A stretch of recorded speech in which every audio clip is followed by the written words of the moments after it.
No one wants to encounter the wrath of Yahweh Elohim, but if you really want to make him mad, there's certainly one way to do it. Hi, this is Barry Phillips with 10-Minute Torah, day number 2 of the Torah portion, Pinchas. Let's go to the very end of Numbers, or Bamidbar, chapter 25, and read the last two verses, 17 and 18. Yahweh spoke to Moshe, saying, "Distress the Midianites, and you shall strike them. For they distressed you with their tricks, in which they deceived you in the matter of Peor, and in the matter of Cosbi, the daughter of a leader of Midian, their sister, who was struck in the day of the plague because of Peor." Yah seems to be especially angry at this particular point. It seems that his zeal has risen in the face of what is blatant idolatry. If you really want to cause the wrath of Elohim to fall, then throw an idol right up in his face and promote that idol. Glorify that idol in his face. It would be the same as a spouse taking on a new flame, a new person, and parading this new person right in front of their husband or wife, and doing so publicly. It's insulting, it's humiliating, it's degrading, it's embarrassing, and it is infuriating. So when we find ourselves an idol and give that idol our worship instead, there is something else that's taking place here. It's not just that we may be replacing Yah with something more preferable.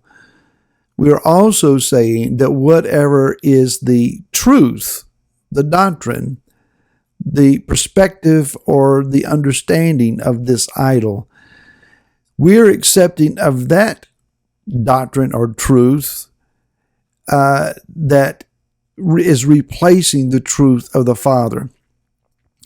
So we are effectively preaching another gospel or a different Torah.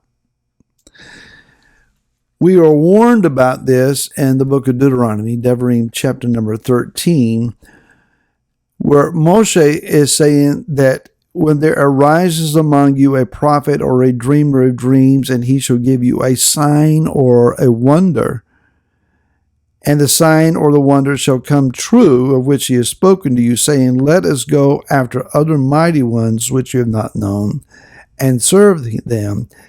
Do not listen to the words of that prophet, that dreamer of dreams, for Yahweh your Elohim is trying to know whether you love Yahweh your Elohim with all your heart and with all your being.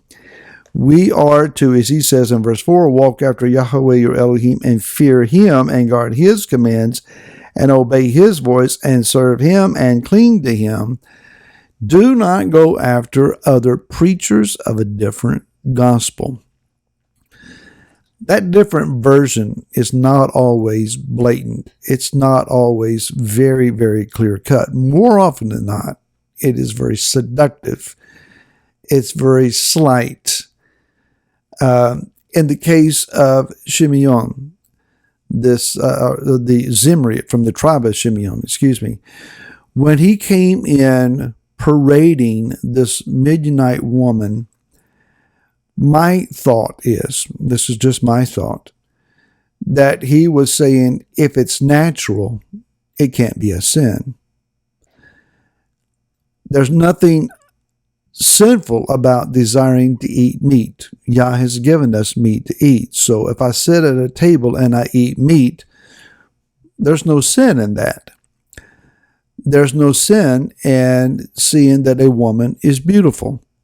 If her appearance is lovely and I see and acknowledge that, there's not a sin in that. And the natural inclination of a man to see a beautiful woman, and talking with her, he may become desirous of her. Well, Yah put these urges within us. They're from him. The urge cannot be a sin. And so if I follow through on the urge with this beautiful woman, where is the sin? I'm only doing what is natural. Well, boy, you can take that down a long and nasty road. I mean, you can find yourself in all kinds of undesirable straits. Doing what is natural, the natural inclination of man is not a necessarily righteous inclination. But you can, if you argue the point, justify about whatever it is that you desire to justify. You can prove yourself right or wrong with Scripture. Yah is upset, however, enough that he says, I want you to distress them. I want you to agitate them, besiege them, treat them with enmity, show hostility toward them. I want you to vex them. I want you to provoke them. I want you to stir this up against them because they lied. They lied to you. They lied to the camp of Israel. They intentionally deceived you. And I want you to stamp out this lying. If we go over the book of Galatians, if I can get there, in chapter number 1, Rav Shaul said this, verse 6 and following, I marvel that you are so readily turning away from him who called you in the favor of Messiah to a different good news, which is not another, only there are some who are troubling you and wishing to pervert the good news of Messiah. However, even if we or a messenger out of heaven bring a good news to you, besides what we announce to you, let him be accursed. As we have said before, and now I say again, if anyone brings a good news to you besides what you have received, let him be accursed. So he is calling down a curse on anyone who preaches a different gospel. Yah says in Isaiah chapter 45, he says in verse 22 and following, turn to me and be saved, all you ends of the earth, for I am El and there is none else. I have sworn by myself. A word has gone out of my mouth in righteousness and shall not return, so that to me every knee shall bow and every tongue swear. One shall say, only in Yahweh do I have righteousness and strength. He comes to him, and all those displeased with him shall be put to shame. Yah is the source of all truth.